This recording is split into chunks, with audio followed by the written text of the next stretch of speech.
नमस्कार, सवाल हरियाणा का देख रहे हैं आप। मैं हूं आपके साथ वरुण गोयल। इत्तेफाक से आज 8 सितंबर है और हरियाणा में जो चुनाव के नतीजे आए थे उसे ठीक 11 महीने हो गए हैं।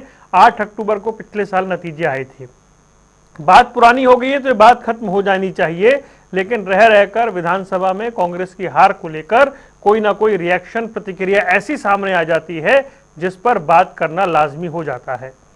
और इस बार तो जो टिप्पणी आई है वो इतनी महत्वपूर्ण है कि चुनाव के अंदर उसकी खूब चर्चा रही थी। अब उस पर जो बात रखी गई है वो टिकटों के एक तरफा बंटवारे को लेकर है। यानी जैसा अंदाजा था वैसा है, लेकिन अब उसे स्पष्ट कर दिया गया है। दूसरी ओर अभय चौटाला हैं जो गाहे बगाहे जब मौका मिलता है वो भूपेंद्र सिंह हुड्डा पर आरोप लगाते हैं, खासकर उचाना सीट को लेकर। लेकिन अब तो उन्होंने इस आंकड़े को बढ़ा दिया है। उन्होंने कहा है कि 30 सीटें जानबूझकर हारी गई हैं। वो प्रतिक्रियाएं आपको सुनाते हैं जो बड़ी महत्वपूर्ण है कि कुमारी शैलजा की प्रचार से दूरी क्यों थी और उस पर उन्होंने अब जाकर लगभग 1 साल बाद अपनी चुप्पी तोड़ी है। दूसरी ओर अभय चौटाला आखिर क्यों एक तरफा भूपेंद्र सिंह हुड्डा पर हमलावर हैं। पहले रिएक्शन सुनिए। कुछ कारण थे उस समय जो भी, लेकिन हम गए थे चुनाव में, निकले तो थे। कारण तो कई थे। और ये भी आपने देखा कि क्या कारण आप लोगों ने भी खुद देख लिया था भाई, पूरा एक तरफा जिस तरह से हुआ टिकटों का भी। और लेकिन अब देखो, बार बार एक ही चीज को एक ही वो करने का आगे देखना चाहिए। सब मिलकर चलेंगे, पार्टी मजबूत होगी। कितने ऐसे लोग थे जिनको भूपेंद्र सिंह हुड्डा ने अपने लोगों को खड़ा करके हराया। अलग अलग बहुत सारे नाम हैं। एक का उदाहरण दे देता हूं आपको, बाकियों का भी बता दूंगा कौन कौन थे जिनको किस किस तरीके से हराया गया। विजेंद्र जो था, राहुल गांधी की टिकट से आया था, और विजेंद्र से हुड्डा को सबसे बड़ा डर था कि अगर ये जीत गया, कल को सरकार कांग्रेस की बनी तो लीडर का नाम कहीं ऐसा ना हो राहुल गांधी इसका निकाल दे, तेरी जगह इसको आगे कर दे। तो पहले इसका इलाज किया जाए, और उसका इलाज बड़े तरीके से किया इसने। 3 इसके चैत्य लोग थे जिनको ये कहता था तुम्हें चुनाव लड़ाऊंगा। जब टिकट कांग्रेस की नहीं थी तो क्लियर हो गया था भी नहीं जीतो, बावजूद उसके तीनों को खड़ा किया गया और तीनों ने 60,000 वोट लिए। वीरेंद्र का लड़का 32 वोट से हार गया। तो चलिए, कई खास मेहमान हमारे साथ जुड़ गए हैं। सुखबीर तंवर कांग्रेस का पक्ष रखेंगे, प्रोफेसर विधु रावल भारतीय जनता पार्टी से, और कृष्ण कुटेल साहब हैं इंडियन नेशनल लोकदल से। आप सभी का बहुत बहुत स्वागत है। सुखबीर भाई, अब तो ये बातें पुरानी हो जानी चाहिए, लेकिन मीडिया पूछ भी लेता है, नेता बता भी देते हैं। अब ये एक तरफा टिकटों का बंटवारा उस समय हुआ था, इतने बड़े कद की नेता कह रही हैं, तो उन्होंने थोड़ी दूरी बनाई। ये छोटी छोटी चीजें हैं जो आप बीजेपी से 1% पीछे रह गए और उस 1% की वजह से 5 साल और मामला पीछे खिसक गया। तो अब उन पर कभी कभी बात तो हो जाती है। तो अब कुमारी शैलजा जब ये कह रही हैं तो फिर इस टिप्पणी के कुछ तो मायने होंगे।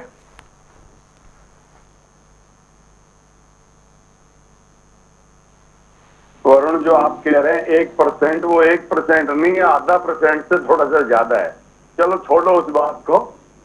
आज विषय ये है कि भारतीय राष्ट्रीय कांग्रेस राष्ट्र का सबसे पुराना राजनीतिक दल है। भारतीय राष्ट्रीय कांग्रेस में आंतरिक लोकतंत्र जिंदा है। कांग्रेस के राष्ट्रीय अध्यक्ष का निरंतर मतदान होकर चुनाव होना इस बात का पुख्ता प्रमाण है। कांग्रेस में छोटे से छोटे नेता कार्यकर्ता को भी अपनी बात कहने का पूरा अधिकार है। और जहां तक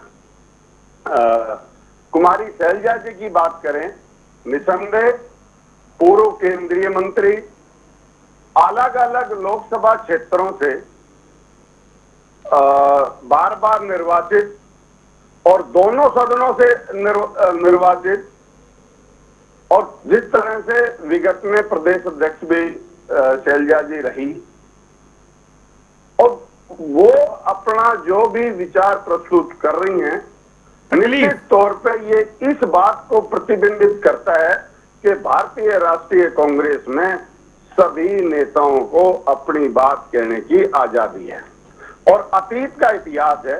भारतीय राष्ट्रीय कांग्रेस ने सदैव धर्मनिरपेक्षता, सामाजिक समावेश और सामाजिक न्याय की जो राजनीति है उसको प्राथमिकता दी है। कांग्रेस में असहमति को स्वीकार करके सुधार किया जाता है। इसके विपरीत भारतीय जनता पार्टी में असहमति का कोई महत्व ही नहीं है। यहाँ बड़े से बड़े नेता की आवाज दबा दी जाती है। अभी कर्नाटक में एक मंत्री का इस्तीफा लिया है आपने? नहीं, सुनिए वो अभी कर्नाटक में मंत्री का इस्तीफा लिया है आप लोगों ने सहमति पे। Let me conclude. जो इसका भारतीय जनता पार्टी कितना सुनती है, अभी के कुछ ज्वलंत उदाहरण में प्रस्तुत कर दूं। पूर्व राज्यपाल और दिवंगत सत्यपाल मलिक का जो हश्र इन्होंने किया वो किसी से छिपा हुआ नहीं है, देश प्रदेश सब जानता है। और अभी हाल ही में, हालांकि चलो कल चुनाव है, पूर्व उपराष्ट्रपति जगदीप धनखड़, ये तो नवीनतम प्रत्यक्ष प्रमाण है निश्चित तौर पे। अब जो विषय आपने रखा, मैं तो उदाहरण वितरण का सभी सुनिए टिकट वितरण में सभी मापदंड जो पार्टी ने तय किए गए थे उनका ध्यान रखा। 2556 जो टिकट के लिए आवेदन प्राप्त हुए सबको अपनी बात कहने का अवसर मिला। सभी का साक्षात्कार हुआ। प्रदेश कांग्रेस कमेटी तो ये वाली बात शैलजा जी को नहीं पता थी क्या? देखिए, मुझे अपनी बात कहने दो सर, उसके बाद आप जो सवाल पूछेंगे मैं बहुत ही ईमानदारी से उनका जवाब दूंगा, कोई विषय नहीं है। और सभी को अपना पक्ष रखने का मौका मिला और उसके बाद केंद्रीय चुनाव समिति जो है उन्होंने सभी तथ्यों पे विचार करके जो अंतिम तौर पे कैंडिडेट थे वो नियुक्त किए गए, बनाए गए। और अभी जो शैलजा जी की आप बात कर रहे हैं, निश्चित तौर पे मैं पुनः कहूंगा ये उनका अभिव्यक्ति का अधिकार जो भारतीय राष्ट्रीय कांग्रेस में सुरक्षित है उसके तहत ठीक है दिया हुआ उनका वक्तव्य है। और भारतीय राष्ट्रीय कांग्रेस में क्योंकि समावेशी राजनीति का एक केंद्र है, इसलिए सभी को अपनी बात कहने का अधिकार। ठीक है, बहुत बढ़िया बात है प्रोफेसर विधु रावल। क्योंकि मैंने शुरुआत में ये कहा था कि 11 महीने हो गए हैं, अब पटाक्षेप हो जाना चाहिए, लेकिन कुमारी शैलजा जैसी कद की नेता जो कह रही हैं, अब सुखबीर तंवर कह रहे हैं कि भाई हमारे यहाँ अभिव्यक्ति की आजादी का अधिकार है, उसके तहत उन्होंने अपनी बात रखी है, इसमें कोई दिक्कत नहीं है। वरुण जी, आपको नमस्कार और आपके माध्यम से जनता टीवी देख रहे सभी दर्शकों को और हमारे साथी जो पैनलिस्ट हैं उनको भी नमस्ते। आज उम्मीद कर रहा हूं कि मेरी आवाज ठीक ठाक, आवाज बिल्कुल ठीक आ रही है। चलिए देखिए, कुछ तो गुनाह किए होंगे, यूं ही कोई बेवफा नहीं होता। किस प्रकार से कुमारी शैलजा ने अपनी नाराजगी चुनाव के दौरान व्यक्त की थी, किस प्रकार से चुनाव के लगातार बाद जो है जब नतीजे आए थे उस समय भी जो है कुमारी शैलजा जी ने अपनी नाराजगी व्यक्त की थी। किस प्रकार से हुड्डा खेमे के लोग कुमारी शैलजा जी को टारगेट कर रहे थे, उनको गद्दार कह रहे थे, ये बातें कोई छुपी हुई तो है नहीं।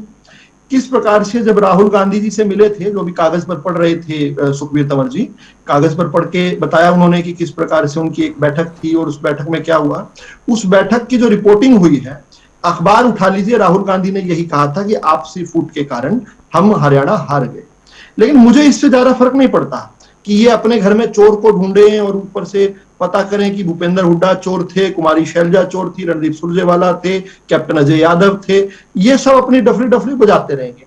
या असल मामले तक पहुंचे कि जिस जनता ने पर्ची खर्ची को रिजेक्ट कर दिया था, वहां इनके नेता, इनके कैंडिडेट, इनके टिकटार्थी चुनाव लड़ते हुए चुनावी भाषण में कह रहे थे कि एक बार मसा मौका दे दो कमरे में घुसने का, एक बार पैर घुसा दो और सारी मलाई चाट जाएंगे, सारा जो हरियाणा की जनता है उसको खा जाएंगे।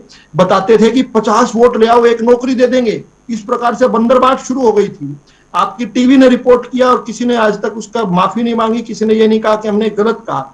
एक नेता तो कह रहा था पहले अपना घर भरेंगे, एक इनका टिकटार्थी कह रहा था पहले अपना घर भरेंगे फिर रिश्तेदारों का भरेंगे, पूरे हरियाणा को लूट खसूट कर लेंगे।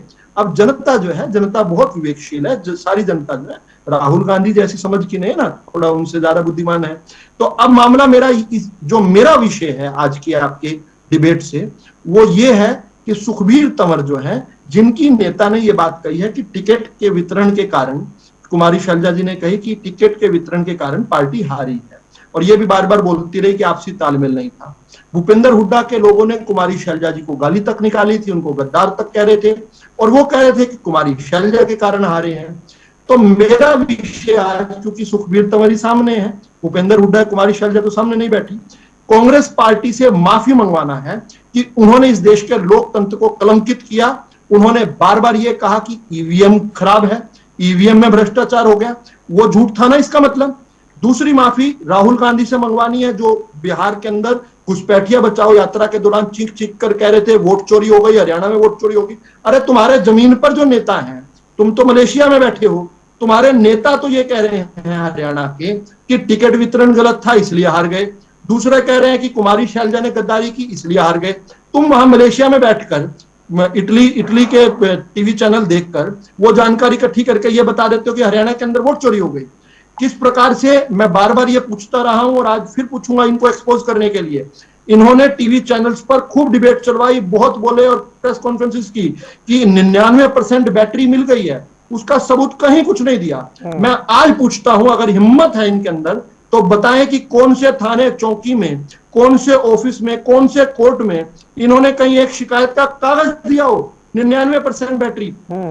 केवल कपोल अपनी कल्पनाओं के हिसाब से देश के लोकतंत्र को कलंकित करना। और फिर क्या कह रहे थे ये, आंतरिक लोकतंत्र जिंदा है कांग्रेस में। एक इनके नेता हैं सुखबीर तंवर, तो से तो बहुत बड़े नेता हैं। सुखबीर तंवर तो पहले दाएं ओर बैठते थे, उससे पहले कहीं और बैठते थे। सुखबीर तंवर तो नए आए हैं कांग्रेस पार्टी में, लेकिन एक कांग्रेस पार्टी को कर्नाटक में खड़े करने वाले दलित नेता है KN रजन्ना जिनका नाम है, वो मंत्री थे। उन्होंने एक बड़ी व्यवहारिक सी बात कही राहुल गांधी को कि राहुल गांधी आप कह रहे हो कर्नाटक में वोट चोरी हो गई, तो अधिकारी तो सारे हमारे, सरकार तो हमारी है।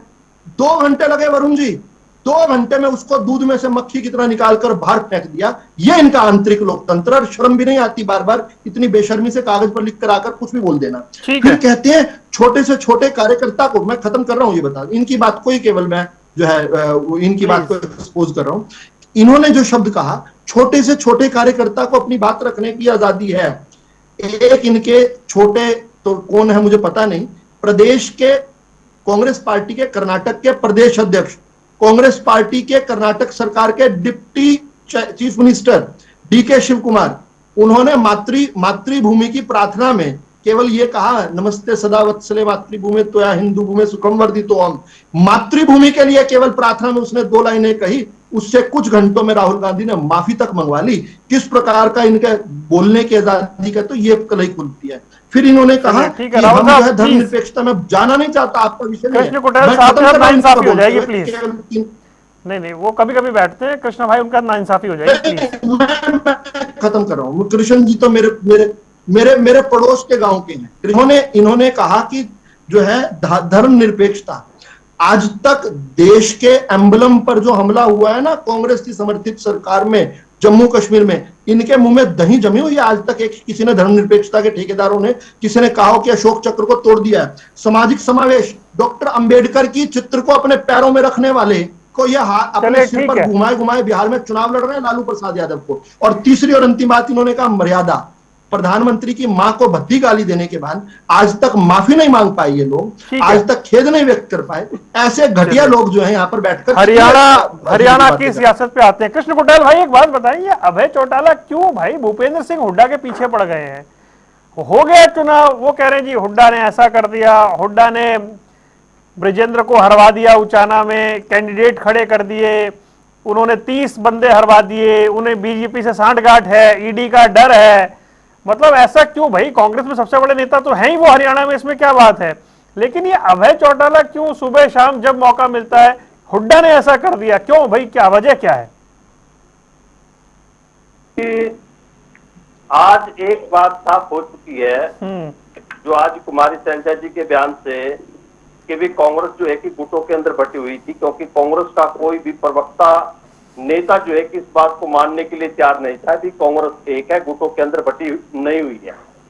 लेकिन आज वो बात स्पष्ट हो चुकी है, जो सच्चाई है कभी ना कभी जो है कि वो ऊपर आती है, और वो सच्चाई आज जनता के सामने आ चुकी है। जनता ने मन बना लिया था कांग्रेस की सरकार बनाने का, लेकिन जो है कि भूपेंद्र सिंह हुड्डा के द्वारा राहुल गांधी को इग्नोर, यानी उसको इग्नोर करके और टिकट डिक्लेयर करना, जो ईडी के छापे पड़े और ईडी का जो नकेल भारतीय जनता पार्टी की तरफ से जो है कि डाला गया, और भारतीय जनता पार्टी के जिस नेतृत्व के द्वारा ये कहा गया, या तो सुखबीर भाई कह रहे हैं सेंट्रल इलेक्शन कमेटी ने डिक्लेयर किए टिकटें, ये बात अलग है। प्रभारी साहब अस्पताल में भर्ती थे, उनका स्वास्थ्य खराब हो गया था। देखिए बात ऐसे है कि जब एक सर्वे कराया गया, उस सर्वे के दौरान के अंदर जो है कि जो 32 विधायक थे उनके अंदर से 16 सीटें ऐसी थी जो हारने के कगार पर थी, और अगर उन 16 सीटों का जो है कि उनके ऊपर कैंडिडेट बदल दिए जाते तो निश्चित तौर पर इस हरियाणा प्रदेश के अंदर जो है कि कांग्रेस की सरकार होती। तो लेकिन राहुल गांधी को जो है कि अपने उसमें लेकर के कहा कि नहीं ऐसा नहीं है, और जल्दबाजी के अंदर जो सीटिंग एमएलए थे उनकी टिकट डिक्लेयर करके जो है, और जो 16 सीटें थी वो कांग्रेस हार गई और भारतीय जनता पार्टी की सरकार जो की बन गई। दूसरी बात आज यहाँ पर स्पष्ट रूप से आई है कि कुमारी शैलजा जी ने कहा है कि जो है कि टिकटों का बंटवारा जो है कि वो गलत हुआ, और जिसकी वजह से कांग्रेस हारी है। एक तरफा हुआ, हाँ एक तरफा हुआ। और दूसरी बात है कि आज कुमारी शैलजा जो बोल रही है, चुप्पी साधने का मतलब, चुप्पी जब कुमारी शैलजा जी ने जो है कि ली तो उन्होंने भी जो है कि भारतीय जनता पार्टी को सपोर्ट करने का काम किया है।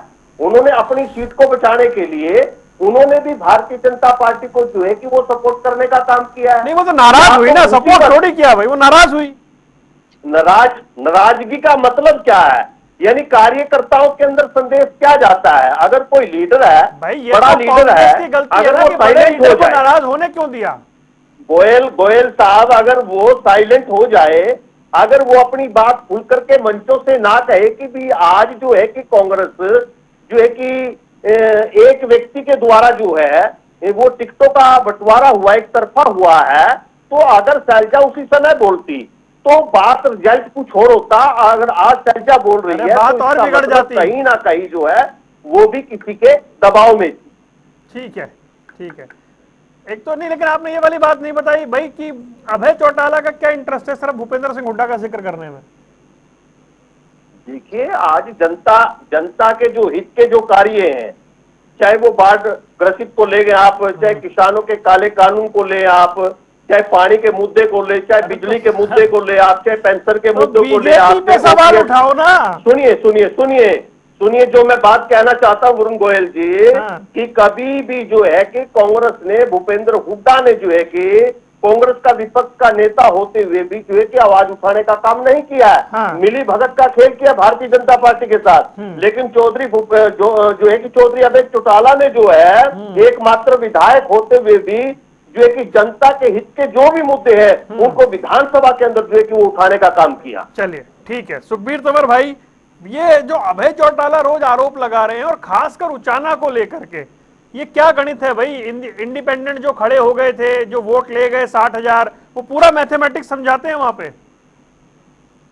देखिए ऐसा है, अभय सिंह चौटाला जी की अपनी राजनीति है, उसके बारे में तो या तो आप सवाल करें अभय सिंह चौटाला जी से या इंडियन नेशनल लोकदल के प्रवक्ता। अभय सिंह चौटाला आपके नेता पर टिप्पणी कर रहे हैं भाई, मैं तो ये जानना चाह रहा हूँ। नहीं, जब हमारे पूर्व मुख्यमंत्री उस पर कुछ नहीं कहना चाहते तो हमें भी उस पर कुछ कहना नहीं है। इसके अलावा जो अभी सारा विषय आया और जिस तरह से आज क्योंकि शैलजा जी का विषय था, तो शैलजा जी को लेके विधानसभा के चुनाव में जिस प्रकार की अवधारणाएं बनाई गई, देखिए कोई भी ऐसा तथ्य नहीं है जिसमें कांग्रेस के किसी कार्यकर्ता ने कुमारी शैलजा जी के खिलाफ कोई अपशब्द कही हो। ये सिर्फ अवधारणा का विषय है, इसके अलावा कहीं कुछ नहीं। और इसमें जो हमारी पार्टी के नेताओं पे बात कर रहे थे, भारतीय जनता पार्टी के प्रवक्ता, मैं अभी एक ज्वलंत उदाहरण बताऊं वरुण आपको, विगत 11 वर्षों में तो 1 इंच भी हरियाणा प्रदेश में मेट्रो बढ़ी ही नहीं। और एक झूठा सच्चा सा शिलान्यास हुआ अभी विगत सप्ताह गुड़गांव में, आपने भी कवरेज करी उसकी, और वहां पे केंद्रीय मंत्री और गुरुग्राम के सांसद का नहीं होना। और जिस प्रकार से आज समाचार चल रहे हैं कि राव इंदरजीत सिंह जी रूपों से किसी से मिल नहीं रहे हैं, खैर वो तो बाद की बात है। इसके अलावा एक बीजेपी के प्रवक्ता ने सवाल उठाया घुसपैठ को लेकर, बड़ा जोर देते हैं ये, तो मैं कुछ एक आंकड़े बता दूं, आप चेक कर लेना, ये चेक करने का विषय होता है। एनडीए के अब तक के कार्यकाल में करीब 7,000 से नीचे का घुसपैठियों को खदेड़ने का, भेजने का, डिपोर्टेशन का विषय रहा है। ये आंकड़े हैं केंद्रीय गृह मंत्रालय के। और ये भी आप तुलनात्मक अध्ययन कर लेना कि जब मनमोहन सिंह जी की सरकार थी उस वक्त हर साल के आंकड़े करीब 7,000 के हैं। किसी और डिबेट में जवाब दे देंगे, भारतीय जनता पार्टी के प्रवक्ता आज तो नहीं दे पाएंगे। तो ये तो आज इस विषय में रहना भी नहीं है, अभी तो ठीक है। मैं बता रहा हूं कि जो जिस प्रकार की अवधारणा बनाने का प्रयास करते हैं, निश्चित तौर पे ये झूठ बोलते हैं, झूठे लोग हैं और अपमानजनक शब्दों का प्रयोग ये भारतीय जनता पार्टी का प्रवक्ता हमेशा करने का प्रयास करता है। हालांकि मुझे तो फर्क पड़ता नहीं इन बातों से, क्योंकि मैं इनकी तरह आपने ये कहा कि आप अभय चौटाला पर कोई टिप्पणी नहीं करेंगे, लेकिन नहीं, उसका कारण है ना, आप उनसे पूछो या भूपेंद्र सिंह हुड्डा साहब से पूछा गया, उन्होंने पार्टी के प्रवक्ता हैं, मैं नहीं जवाब देना चाहता।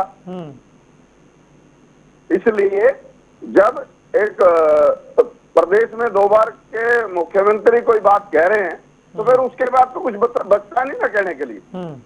आप पुनः भूपेंद्र सिंह हुड्डा साहब से पूछ लेना, भाई उनके खिलाफ अगर कोई बात की जा रही है तो ज्यादा बेहतर है वही जवाब दे, या इंडियन नेशनल लोकदल के प्रवक्ता अब ये जो कुमारी शैलजा कह रही है एक तरफा टिकटें बांटी गई है, किसके खिलाफ बात है? देखिए, निश्चित तौर पे जिस प्रकार का विषय है, मैंने पुनः कहूंगा उस बात को, यहाँ सभी को अपने विचार साझा करने की, अभिव्यक्ति की आजादी है। उसके तहत उन्होंने जो भी कोई बात कही है उसमें अगर कहीं कोई कमी होगी तो निश्चित तौर पे केंद्रीय नेतृत्व उसका समाधान करेगा। और दूसरी बात जो मैंने पहले भी बताया कि हमारे यहाँ जिस प्रकार से आवेदन मांगे गए, सभी के साक्षात्कार हुए, पैनल बना और उसके बाद सेंट्रल इलेक्शन कमेटी ने उम्मीदवार घोषित किए, उसके बाद कुछ रह नहीं जाता।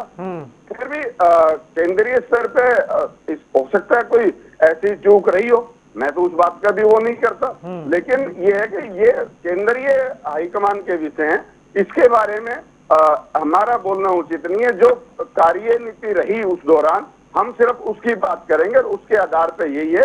आप सबके सामने 2556 सभी जो टिकट मांगने वाले साथी थे उनका सभी का साक्षात्कार हुआ, सबने अपनी बात रखी, सवाल और पूछ लेता पैनल बनाया और अच्छा सुबीर भाई एक छोटा सवाल और पूछ लेता हूँ, ये जो बागी खड़े हुए थे क्या इनको बैठा नहीं सकती थी आपकी पार्टी के बड़े नेता? क्या उनके लिए मुश्किल था उनको बैठाना? देखिए, ऐसा नहीं है कि सिर्फ भारतीय राष्ट्रीय कांग्रेस में बागी खड़े हुए थे, बागी हर चुनाव में खड़े होते रहे हैं, आगे भी खड़े होंगे और प्रयास पूरा किया जाता है। कुछ लोगों को वहम होता है, वो निकल जाता है, इसमें क्या हुआ है? ठीक है प्रोफेसर विदु रावल, कांग्रेस का एक इंटरनल मैटर ये कहा जा सकता है, लेकिन सवाल ये है कि अभी भी एक ऐसी स्थिति है जो बार बार ये कहती है कि मामला वन साइडेड है। इसको लेकर बहुत नेता पार्टी छोड़ गए, कुछ सवाल उठा रहे हैं और लग रहा है कि कांग्रेस के पास फिलहाल इसका कोई विकल्प भी नहीं है हरियाणा में। वरुण जी, मेरी जो दिलचस्पी है, या यूं कहूं कि हरियाणा की जो दिलचस्पी है, वो कांग्रेस के घर में क्या सिर्फ फुटबॉल हो रहा है, क्या जुतम पजार हो रहा है, उससे कहीं अधिक जो है इस देश का लोकतंत्र, जो इस देश के हमारे पूर्वजों ने हमारे क्रांतिकारियों ने जिस प्रकार से अपना बलिदान आपके देकर, पूर्वजों अपना ने- सर्वस्व न्यौछावर आपके करके पूर्वजों ने- इस देश अरे कैसी बात करते हो भाई? लोकतांत्रिक, आपके एक बीच में किसी ना पूर्वज बोलिए। की कोई भूमिका नहीं थी। मेरे पूर्वजों ने, मेरे पूर्वजों ने, कृष्ण जी बता देंगे अरे आपको। आपके बीच अरे में कृष्ण नहीं। पटेल जी अरे बता देंगे मेरे भाई, जानते आपके परिवार बीच को। में नहीं मेरे बोलिए, पूर्वजों ने, मेरे खुद के पूर्वजों ने, मेरे ये- खुद के ये- पूर्वजों ने, ये- मेरे ये- परबाबा मेरठ में जेल में, मेरे परबाबा क्रांतिकारी बख्तावर सिंह जो है जेल में थे। आप छोड़ दीजिए इस बात को, नहीं जानते, कृष्ण जी जानते हैं, कृष्ण जी परिवार के हैं, अरे नहीं, कृष्ण जी बता देंगे। अरे हम बोलने देंगे क्या? अब हम बोलने देंगे क्या? अब आप बोलने देंगे क्या? प्लीज प्लीज ऑडियो अब आप बोलने देंगे क्या? एक- आपको कख नहीं पता। आप जिस समय आप जिस समय जो है अंग्रेजों की चाटुकारिता करते थे ना, अंग्रेजों की सरकारों में मंत्री बनते थे ना, उस समय मेरे पर बाबा जो है मेरठ की जेल में 37 क्रांतिकारियों के साथ जो है मेरे पर बाबा खुद के, जिनका वंशज हूं मैं, वो जेल में थे। चौधरी बख्तावर सिंह उनका नाम है, कृष्ण जी बता देंगे आपको। कृष्ण जी मेरे पड़ोस के गांव के हैं। चलिए वो विषय नहीं है। विषय ये है वरुण जी कि ये जो लोकतंत्र के लिए मेरे पर बाबा जैसे लाखों जो क्रांतिकारियों ने बलिदान दिया, उन क्रांतिकारियों का अपमान है जब राहुल गांधी खुलेआम इस लोकतंत्र को गाली देता है। यह डॉक्टर भीमराव अंबेडकर का अपमान है जब राहुल गांधी कहता है कि लोकतंत्र जो है वो खत्म किया जा रहा है। यह झूठ बोलना। इसलिए मेरा पूछना है आज, जब ये इनकी एक नेता कह रही है कि टिकट वितरण गलत था, कुमारी शैलजा बड़ी नेता है, वो कह रही है। भूपेंद्र हुड्डा के लोगों ने हिसार के अंदर भी गाली दी और भी कई जगह पर गालियां आई, आपने रिपोर्ट की और इस कारण से पूरे चुनाव में फर्क पड़ा। इस बात को भी रिपोर्ट हुआ, ये चीजें रिपोर्टेड है। इसके बाद ये कहना कि कुमारी शैलजा को कुछ नहीं कहा गया, फिर राहुल गांधी को और प्रियंका वाड्रा को क्यों बार बार हाथ पकड़ना पड़ रहा था? कुमारी शैलजा जी का और भूपेंद्र हुड्डा का क्यों पकड़ना पड़ रहा था? कुछ था ना। यूं ही तो मैंने शुरुआत ये बात कही, कहीं कहीं धुआं वहीं होता है जहां आग लगती है। तो मेरा ये कहना है वरुण जी, जो मेरे प्रदेश के लोगों की दिलचस्पी है जिस बात को जानने में, अगर ये विषय थे जो आज आप कह रहे हैं, तो या तो ये झूठ बोल रहे थे, या राहुल गांधी आज जो बोल रहा है कि लोकतंत्र में चोरी हो गया, वोट चोरी हो गई, वो झूठ। दोनों में से एक को तो माफी मांगनी पड़ेगी, दोनों तो सच नहीं हो सकते। उदय भान का ये कहना कि झूठ, देखिए ना कितना झूठ बोलते हैं लोग, और अभी बिल्कुल मुझे बोल दिया झूठा उल्टा। उदय भान का ये कहना कि दीपक बावरिया के पास मैसेज आया था, याद कीजिए, दीपक बावरिया ने इस बात को इनकार कर दिया, मना कर दिया। क्या उदय भान ने आज तक माफी मांगी? क्या 99% वाला जो झूठ इन्होंने बोला उसकी कोई आज तक कंप्लेंट पे चिट्ठी भी नहीं डाली भाई? उसके लिए क्या माफी मांगेंगे ये लोग? मेरा ये कहना है। और अंतिम बात, मेरे को अगली डिबेट की आवश्यकता नहीं है, केवल 10 सेकंड में अपनी बात 5 सेकंड में पूरी कर दूंगा। 26 अगस्त 2020 को केंद्रीय गृह मंत्री नित्यानंद राय जी का संसद में बयान है। जो 9000 ये बोल रहे हैं ना, वो 9000 तो सीमा पे पकड़कर छोड़ दिए गए थे। जो हिंदुस्तान के अंदर 6 लाख के करीब जो हैं, जो आइडेंटिफाई किए हुए हैं, उनमें बहुत सारे असम के अंदर एनआरसी में भी हैं। विषय को पूरा पढ़ना सीखना, सारे कांग्रेस में हो इसका मतलब मंदबुद्धि होना जरूरी नहीं है। कांग्रेस में होने का मतलब मंदबुद्धि होना नहीं है। कृष्ण भाई 30 सेकंड ओनली, समय नहीं बचा है। मेरे को ये बता दें जल्दी से कि कांग्रेस में कुमारी शैलजा के अब इस बयान के बाद कोई मायने बचे हैं, या वाकई इस पर चर्चा मंथन होगा कि उस समय गलती हो गई? ये तो कांग्रेस का आंतरिक मामला है। कांग्रेस इसके ऊपर क्या संज्ञान लेती है और क्या जो है कि आगे निर्णय लेकर के जो है कि अपनी पार्टी को चलाने का और संगठन पर इसका क्या असर रहेगा, ये तो अभी आगे जो है कि पता चलेगा। 11 महीने हो गए हैं, लेकिन बहुत पानी बह चुका है। लग रहा है अभी भी बहुत आना बाकी है, जिस तरह के बयान आ रहे हैं। 8 सितंबर है, 8 अक्टूबर को नतीजे आए थे। देखते हैं क्या कुछ होगा। फिलहाल आप तीनों मेहमानों को जुड़ने के लिए बहुत बहुत शुक्रिया। आप देख रहे थे सवाल हरियाणा का। यहाँ रुक रहे कुछ देर के लिए, खबरों का सिलसिला लगातार जारी है।